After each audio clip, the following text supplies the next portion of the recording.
Hello, welcome back to the reading of the poem of the Man God, written by Maria Valtorta, Volume 3, Chapter 326, Evangelizing at the Border of Phoenicia. No date. The road coming from Phoenicia towards Ptolemais is a beautiful road, which cuts straight across the plain between the sea and the mountains. Because it is well kept, it is very busy. There are various junctions with secondary roads running from inland towns to towns on the coast, and at the numerous crossroads there is generally a house, a well, and a rudimentary forge for quadrupeds that may need shoes. Jesus, with the 6 apostles left with him, covers a good stretch of the road, about 2 kilometers, seeing the same things all the time. He stops at last near one of those houses with a well and a ferrier, at a crossroad near a torrent crossed by a bridge, which, although strongly built, is just wide enough to let one cart pass at a time, and thus travelers are compelled to stop alternately, because the 2 opposite currents of traffic cannot pass at the same time. And as far as I can see, that gives the travelers of different races, Phoenicians and true Israelites, the opportunity to join in one only intent, that of cursing Rome, although they hate one another. And yet, without Rome, they would not have that bridge. And when the torrent is in flood, I do not know how they would be able to cross it. But such is life. An oppressor is always hated, even if he does useful things. Jesus stopped near the bridge. In the sunny corner where the house is, on its side along the torrent, there is an ill-smelling smithy shop, where they are forging shoes for a horse and 2 donkeys, which have lost theirs. The horse is harnessed to a Roman wagon, in which some soldiers take delight in making faces at the cursing Jews, and they throw a handful of horse manure at an old big-nosed man, the most rancorous of all of them, with a real viperous mouth. Someone who I think would willingly bite the Romans to poison them.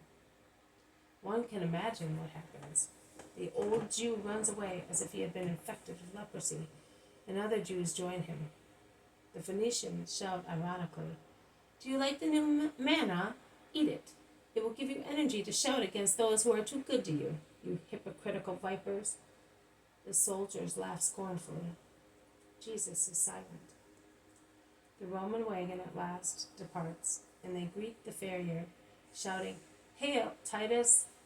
May your stay be prosperous."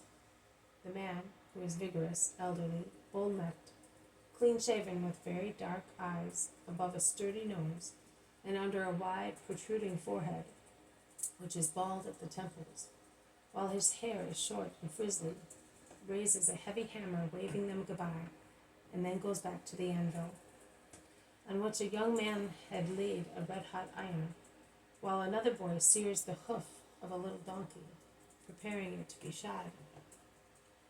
Almost all the farriers along the roads are Romans, soldiers who remained here when they finished their service, and they earn a lot of money. Nothing ever prevents them from curing animals, and a donkey may lose a shoe before sunset on a Sabbath, or at the time of the dedication, remarks Matthew. The man who shot Antonius was married to a Jewess, says John. And foolish women are more numerous than wise ones, states James of Zebedee. And to whom do the children belong?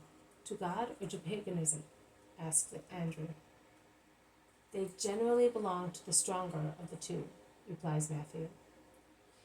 And unless the woman is an apostate herself, they are Hebrews, because men, at least these men, do not interfere. They are not even very fanatical about their Olympus. I think that now they believe in nothing but the necessity of money. They have all large families, but they are mean people. They have no faith, no fatherland. They are disliked by everybody, says Thaddeus. No, you are wrong. Rome does not despise them. On the contrary, Rome always helps them. They are more useful now than when they were armed. They penetrate into our country more by corruption of blood than by violence. It is the first generation. Eventually, that suffers. Then they spread, and the world forgets, says Matthew, who seems to be well informed. Yes, it is the children that suffer, but also the Jewish women married like that, for themselves and for their children. I feel sorry for them. Nobody speaks to them of God any longer. But that will not happen in future. Then there will be no such separations of people and countries, because souls will be united in one fatherland only. Mine, says Jesus, who has been silent so far. But they will be dead by then, exclaims John. No, they will be gathered in my name. No longer Romans or Libyans, Greeks, or people from the Black Sea area, Iberians or Gauls, Egyptians or Hebrews, but souls of Christ. And woe betide those who will distinguish souls, whom I equally loved, and for whom I equally suffered, according to their nationalities. He who should do that would prove that he has not understood charity, which is universal. The apostles understand the covert reproof and lower their heads without speaking. The clangor of iron beaten on the anvil has ceased, and the hammer blows on the last hoof of a donkey are deadening. And Jesus takes advantage of the situation to speak loud so that the crowds may hear him. He seems to be continuing his conversation with the apostles. In actual fact, he is speaking to the passers-by, and perhaps also to those in the houses, certainly to some women, as women's voices calling one another can be heard in the mild air. There is always a relationship among men, even if it does not appear to exist. That is, the origin from one only Creator. If later the children of the only Father have become separated, the tie of their origin has not changed, as the blood of a son who disowns his father's house does not change. In Cain's veins there was Adam's blood, also after the crime which compelled him to roam in the wide world. And in the veins of the children born after Eve's grief, weeping over her murdered son, there was the same blood that boiled in the veins of faraway Cain. The same, and for a purer reason, applies to the equality of the children of the Creator. Are they lost, exiled, apostates, guilty, speaking languages different from ours? Do they believe in faiths which we loathe? Are they corrupted by marrying heathens? Yes, but their souls came from one God, and they are always the same, even if they are torn, lost, exiled, corrupt, even if they are the cause of grief to the Godfather. They are still souls created by him. The good children of a very good Father must have good feelings, good towards the Father, good towards brothers, whatever they may have become, because they are children of the same Father. Good towards the Father by endeavoring to console him for his grief, taking his children back to him, as they are the cause of his grief, either because they are sinners or because they are apostates or pagans. Good towards them because they have souls created by the Father, enclosed in guilty, sullied bodies, and have become dull through wrong religions, but are always souls of God equal to our own. Remember, you people of Israel, that there is no one, not even the idolater, most remote from God because of his idolatrous religion, not even the most pagan of pagans or the most atheistic man who is completely devoid of some trace of his origin.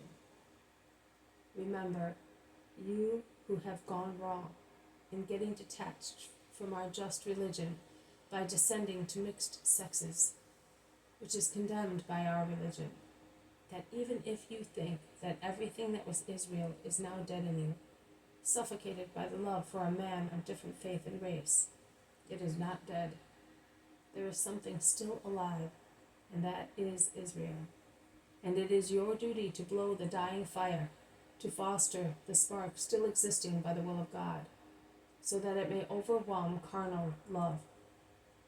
That love ends with death, but your souls do not. Remember that. And you whoever you may be who see, and at times are horrified at seeing the hybrid marriage of a daughter of Israel with a man of different race and faith, remember that it is your duty and obligation to assist the mislaid sister charitably, so that she may find her way back to the Father.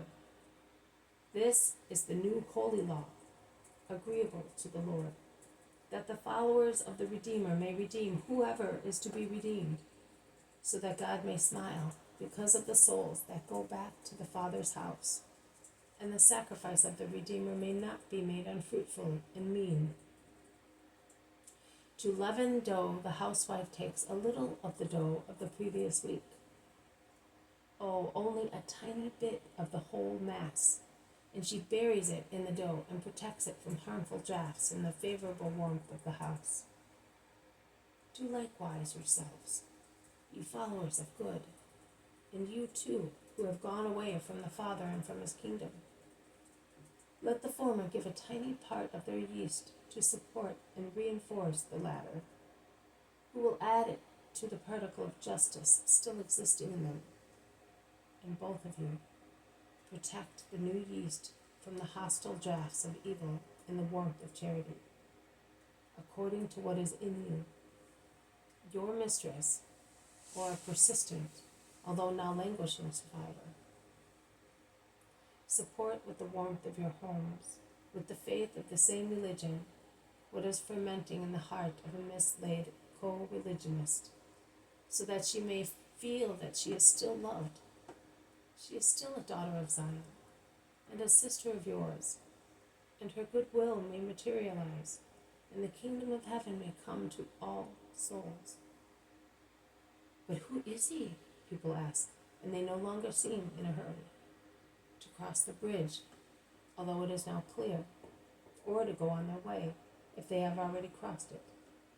A rabbi of Israel, here at the Phoenician borders? It is the first time that happens. And yet, it is so. Asser told me that he is the Holy One, as people call him. Perhaps he is seeking refuge here because they persecute him on the other side. They are reptiles indeed. It is a good thing if he stays with us. He will work miracles. In the meantime, Jesus has gone away along a path in the fields. This has been a reading from the poem of the Man God, written by Maria Valtorta, Volume 3, Chapter 326, Evangelizing at the Border of Phoenicia. Thank you for listening. I will see you tomorrow. May God bless you, and may peace be with you.